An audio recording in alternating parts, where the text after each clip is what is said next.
Fala aí, eu sou o Luiz Otávio. Eu sou a Ana Cláudia, nós somos os dois faladores. E o tema de hoje é Assistimos Marighella.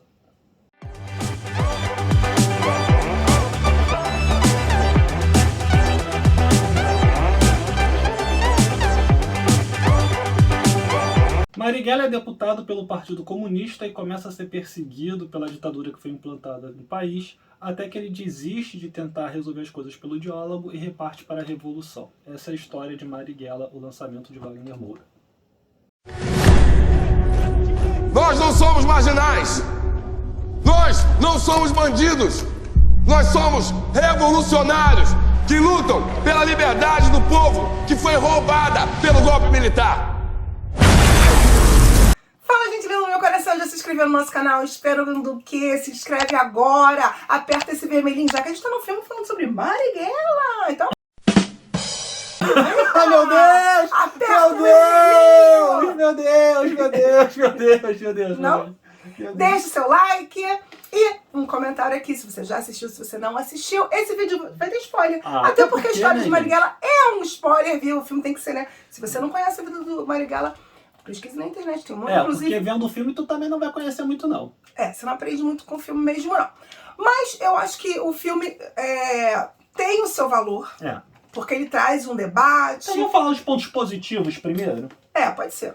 É um bom filme, é competente, é bem feito, os atores estão bem, retrata de alguma maneira o que estava acontecendo na época. É uma boa reconstrução de época, uma reconstituição de época. Tá legalzinha, você vê que não Teve tá... carinho. Mas não tá assim, brilhante, incrível. Vai ganhar prêmio por isso. Mas tá legal, tá honesta. Sim. Como diria meu irmão. É um bom nome, é uma classificação pro filme. É um filme honesto. É honesto. E assim, para o primeiro filme de um diretor também, primeiro roteiro também que ele escreve, eu acho que a gente também tem que partir dessa premissa também, que é o primeiro filme do Wagner Moura. E aí, partindo disso, eu achei que, antes de mais nada, esse filme tem um hype enorme. Sim. Há anos se fala sobre esse filme, e inclusive pessoas queriam boicotar o filme, que cortasse o filme, que o filme nem entrasse em cartaz. Enfim, uma discussão tremenda, E eu acho que muitas dessas pessoas que falam mal nem sabem do que se tratava o filme, nem qual era o filme. Porque o filme ele é muito isento na questão de retratar o Marighella. Até demais, né? Sem dizer que ele é bom ou que ele é mau.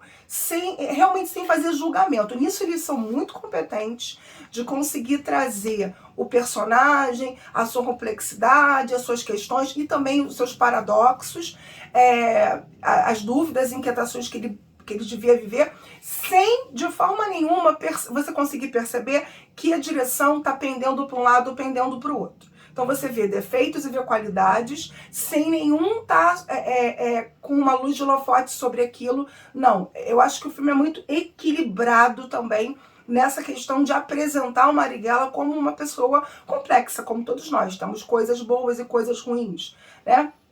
Isso também o filme é muito competente em fazer.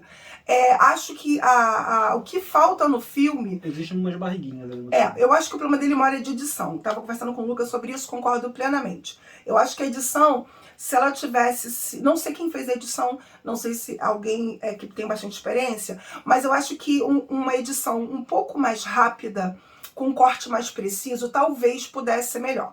O Wagner Moura disse que a primeira versão dele tinha 4 horas e meia. E aí ele vai cortando. Eu entendo também, quando você também faz um roteiro, que fica grande, você quer contar muita coisa, quer abraçar o mundo, o filme fica muito grande, e quando você vai cortar, fica difícil até de remontar. E o filme fica meio... Não é arrastado o termo, né? O filme é longo. O filme, essas barrigas do filme, a gente não pode nem dizer que é a barriga em si, porque são justamente os momentos em que tentam humanizar mais os personagens que estão no filme. Então, muitos dos momentos que o filme acaba parecendo que estão mais lentos, são justamente os momentos em que você está desenvolvendo a relação entre os personagens. Eu acho que é difícil, embora eles tenham tentado fazer um recorte temporal, porque a história do Marighella, como perseguido pelas ideias dele, acontece desde a década de 30. quando começa no mundo as questões que envolvem o fascismo, o nazismo e aqui no Brasil o integralismo. Então ele já vivia algum nível de perseguição, o próprio Partido Comunista já vivia essa questão de perseguição no Brasil. Mas ele vai fazer um recorte de aproximadamente o quê? Uns 4, 5 anos. Não, né? 6, desculpa, são 6, não são? Acho que não chega a 71 não, acho que não sai de 60. Entre 64 e 70, bota aí mais ou menos esse período, que acho que ele morre em 69, vai dar início um pouquinho antes da ditadura, até a morte dele, acho que, se não me engano, ele morre em 69. E apesar deles fazerem esse recorte, é tanta coisa, tanta informação, que eu acho que às vezes eles se perdem na forma de contar. E ao mesmo tempo não contam muita coisa. Sim. Isso é uma coisa algo que me incomodou muito no filme. O filme me incomoda muito, primeiro, por questões de não mostrar o vilão. O vilão está caricaturado no personagem do Bruno Gagliasso. E Não consegue, né? Ah, meu Deus, representado no personagem do Bruno Gagliasso, não é porque ele acaba se tornando um personagem de pastelão ou coisa do tipo, não. É porque ele acaba sendo a caricatura mesmo, né, das o mal daquele período tá ali nele. Embora ele seja inspirado em um delegado de polícia que realmente existiu, que era o delegado Fleury, e também não é mencionado isso na história. Então fica parecendo que é um personagem fictício apenas. O personagem é fictício, mas ele está ali representando não apenas o Fleury, mas como muitos outros delegados e comandantes do exército, enfim, da polícia que estiveram... As Forças Armadas da época, né? E aí eu achei que o problema de que ele não está fardado, e em alguns momentos que os fardados aparecem em cena, eles estão tão coadjuvantes na cena, que não parece que eles estavam comandando o país. Não parece que eles estavam controlando as ações, não parece que eram eles que estavam mandando fazer e acontecer. Fica parecendo que quem é o grande manda-chuva é o Fleury, e o cara não era só um delegado, é um cara com poder estadual, era um delegado de São Paulo. Então, assim, acaba que, para quem não conhece a história do Brasil, e muita gente não conhece a história do Brasil, principalmente história contemporânea, muitos porque não tiveram oportunidade de aprender na escola. Eu, particularmente, sou uma que não tive, porque eu cresci na década de 70, 80, não se estudou ditadura nos nossos livros de escola. Muito pouco se estudou sobre Nova República, essas coisas todas. No máximo chegou a década de 30. Passou dali já... Eu estudei. Pula. Eu estudei, mas assim, a gente ainda estuda muito dentro do que a gente tem de acesso à informação hoje. Que a gente sabe que muita coisa ainda não foi devidamente registrada. Teve a Comissão da Verdade, né, há alguns anos atrás, que começou a agir nesse sentido. Então, quando eu estudei, não tinha tido ainda a Comissão da Verdade. Então, muita coisa que eles podem ter trazido à tona não se falava. Eu tive um professor, inclusive, que ele participou de alguns movimentos, né, quem estudou no colégio que eu estudei era lendário. A aula que a gente tinha com o Beto, que era o chefe dos inspetores, que ele um dia foi levado lá para o DOPS para poder ser interrogado. Não passou por tortura, não passou por nada, mas ele fala de todo o constrangimento da situação que foi. E aí nisso o filme peca realmente. O filme tem uma atitude corajosa, que é mostrar algo que começou a se dizer com mais clareza nos últimos anos, desculpa, que é assim: o movimento da ditadura que se instalou no país foi um movimento que teve a participação de parte do poder financeiro do país, parte da elite social empresarial do país e um grande suporte, uma grande influência do governo norte-americano. E isso aparece no filme. O que eu não sei se o Wagner Moura fez de propósito ou não, e aí eu não sei mesmo, é que a maneira que quando os militares aparecem, quando as pessoas de farda representando o exército, representando marinha, representando aeronáutica, aparecem muito como subalternos do representante dos Estados Unidos no país. Eu até entendo. E aí rapidinho, só para concluir, desculpa. Eu não sei se ele quis mostrar que o país, na verdade, estava só atendendo um desejo norte-americano, e ele realmente quis mostrar isso na cena. Mas não era só ou um interesse se perde. norte-americano. Havia uma conjunção de interesses ali. Sim. E eles não eram simplesmente fantoches, marionetes dos americanos. Sim. Eles, inclusive, em um dado momento, o próprio delegado lá, o Glass, fala: você não se esqueça que aqui no Brasil eu não estou fazendo porque você mandou. É porque é uma união de interesses ali em que fazem com que eles se unam e um acabe financiando o outro e um precisando do outro. Mas não necessariamente que eles são fantoches. Mas isso não fica muito claro no filme e é uma posição muito escondida em segundo plano. É quase como se colocasse um Blairzinho ali em cima para não mostrar. Não se fala nomes, nem do pessoal do movimento da Revolução e nem muito menos da direita. Isso eu senti muita falta. Eu acho que faltou... Da Revolução principalmente de um outro, né? Não são nomes verdadeiros. A maioria, nem os padres se usou os nomes verdadeiros. Porque os padres, aqueles 2 padres que são torturados, eles existiam, eles têm um nome reconhecido na história. Todo mundo que estuda a história do Brasil, que você procurar na internet rapidamente, você encontra o nome dos freis.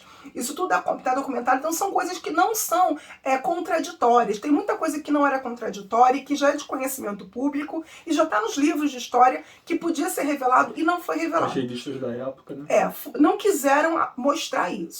A escolha, claro, de personagens simbólicos, como a menina da Pinta, a revolucionária lá da Pinta, no rosto, a Belle, ela é uma revolucionária que simboliza muitas mulheres que estão na luta, das mulheres jovens. Você tem a mulher mais velha, também representando as mulheres mais velhas.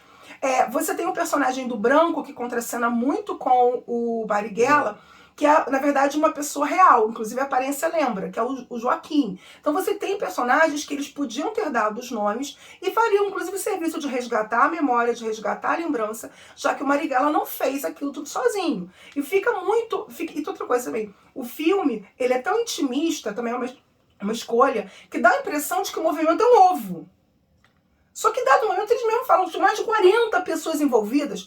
Entendo que o filme também foi um filme de baixo orçamento, se fez muita coisa com 100 milhões de reais. Acho que realmente é louvável o que eles fizeram. Para se ter ideia, o sequestro do embaixador, que eles comentam, né? Só o sequestro do embaixador é um outro filme, que é O Que É Isso, Companheiro. Que no filme aparece, só vai ter o sequestro, vamos lá. Teve o sequestro e aí mostra as reações. Só faltou uma notinha de rodapé. Você quer saber mais sobre o que aconteceu com o sequestro do embaixador? Assista O Que É Isso, Companheiro. Assim, é um filme, e vou dizer assim, é um filme importante para você demarcar um determinado momento, para você chamar a atenção de uma figura, que é uma figura que ainda se paira muitas dúvidas de como deve ser referenciada, de como deve ser estudada, de como deve ser compreendida. Mas eu não enxergo ele como e não sei também se é a intenção do Wagner Moura, às vezes eu acho que é muito mais a intenção das pessoas que vão consumir o filme do que do diretor em si, como um filme de cunho histórico, de retrato histórico. Eu acho que você não pode tratar o filme dessa maneira. É uma história um romance de um momento da vida desse homem. Isso. Inclusive, assim, o pano de fundo da Revolução e o pano de fundo da ditadura aparece muito pouco. Embora você tenha cenas muito fortes de tortura, em alguns momentos são perturbadores realmente, foram muito bem feitos, muito bem dirigidos. Acho que passa realmente a noção do que foi, mas ainda muito pequeno. Então, para mim, parece um filme que arranha só a superfície, é uma pontinha de iceberg, uma história que é muito maior, muito mais complexa. Depois, inclusive, quando eu cheguei em casa, eu assisti o documentário sobre Marighella, que você encontra no YouTube facilmente. Achei muito mais interessante, muito mais complexo, para você entender, inclusive, por que ele quer ir para a luta armada. Porque a questão da luta contra a ditadura, ela tinha várias visões e vários grupos diferentes. E grupos que não se comunicavam, e grupos, inclusive, que se odiavam. Né? Inclusive, até hoje, na esquerda, tem grupos que não se bicam, embora sejam da esquerda. Né? Acho que a direita é muito mais unida e tem menos ódios do que dentro da esquerda. Se toleram muito mais. Tem muito mais paixões e ódios dentro da própria esquerda. E isso já vem historicamente no Brasil há muito tempo. E a história do Marighella também reflete isso, porque ele vai acabar de uma forma rompendo com o Partido Comunista, ele rompe e acaba fundando a Aliança Nacional. Você vai ter isso também, isso é mostrado no momento do filme, é falado, tá, en passant, mas a história disso é muito importante pra gente entender por que inclusive ele vai para essa solução armada, que não é uma coisa simples, não é uma coisa lógica, mas tem a ver com a própria história da família dele, né? O pai dele era anarquista, a mãe dele a bisavó dele era... A avó dele, na verdade, a avó dele era escrava sudanesa e a família da escrava dele fez parte da Revolução Sudanesa dos negros escravos lá na Bahia, que fizeram parte de uma revolta armada. Da revolta armada dos negros. Então, assim, ele já vinha ele tinha uma construção de pensamento de fazer revolução, de fazer mudança, através de algo que fosse realmente forte e que desconstruísse o que estava ali estabelecido, e que não se pode simplesmente lutar com ideias. Embora, uma outra coisa que eu senti muita falta no filme, o cara escreveu vários livros. Ele é muito importante no cenário mundial com relação a isso. Sartre adorou os livros dele. Inclusive, ele foi um dos caras que levou as ideias do Marighella para a França. Ele traduziu os livros dele, publicou os livros dele na França. E eu senti falta das ideias do Marighella no filme. Eu achei que ficou muito preso à frase chavão, lugar comum, que todo mundo já fala e já repete. Eu até comentei contigo, né? Não sei se de repente se tornou chavão depois de que ele mencionou em algum momento. Mas uma coisa, e aí saindo um pouco do filme, trazendo para nossa realidade, coisas que eu não consigo entender. Para que se criou tanto caso? Para que se eu acho que demonstra muito o nível de paranoia que a gente ainda vive, você querer vetar, você querer impedir que esse filme seja lançado. Porque tá longe de ser um filme revolucionário, tá longe de ser um filme... Panfletário panfletário. E aí isso é um ponto. Um outro ponto que me preocupa de certa maneira a gente já ouviu de gente que estava em sala de cinema, e a gente já leu coisas do tipo, das pessoas que ficaram emocionadas assistindo o filme, de pessoas que terminaram o filme exaltando... Eu fiquei emocionada em muitos momentos do filme. O filme tem momentos que emocionam, mas se alguém está achando que esse filme vai servir para algum estalo de alguma coisa na sociedade, como às vezes eu tenho a impressão, como coisa que eu já li, não compreender o momento que a gente vive do país. Mas sabe uma coisa que eu penso o seguinte... Quem conheceu o Marighella, até vendo o documentário, você viu que o Marighella era uma figura incrível e uma figura inspiradora e que arrastava pessoas. Então, quando você ouve falar que vai ser feito um filme sobre a vida de Marighella, você tem medo de que, mesmo após a morte, se crie um mito e esse mito inspire pessoas. Mas eu não acho que é esse filme para fazer isso. Não. Embora... eu achei, assim, vendo o documentário, eu achei muito mais interessante saber sobre o Marighella e as coisas que ele fez, pensou. Descobri que o Marighella nasceu no mesmo dia que eu. Somos assim, ó.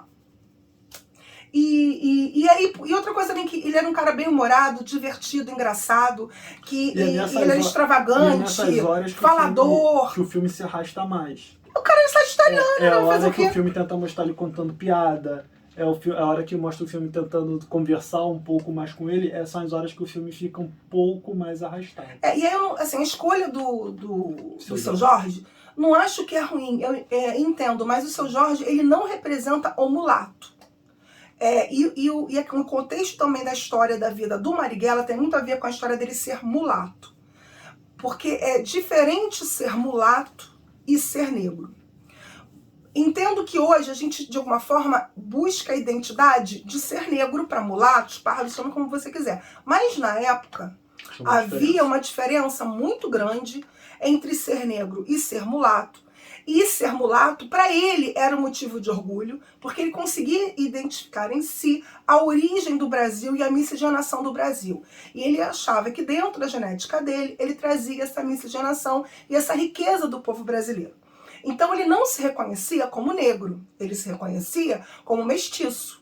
E o mestiço acaba sendo alguém que convive em dois mundos diferentes e que não pertence a mundo nenhum. O que é muito parecido com a identidade do próprio brasileiro, que tem um pouco essa coisa de vira-lata, de não saber aonde que está, né, a quem pertence, que afinal de contas quem eu sou. E isso fazia parte da identidade dele. E isso também acaba não sendo representado. E ao mesmo tempo você traz uma questão de identidade de etnia para dentro da história do Marighella que parece não existia dentro do Partido Comunista, não existia naquela época.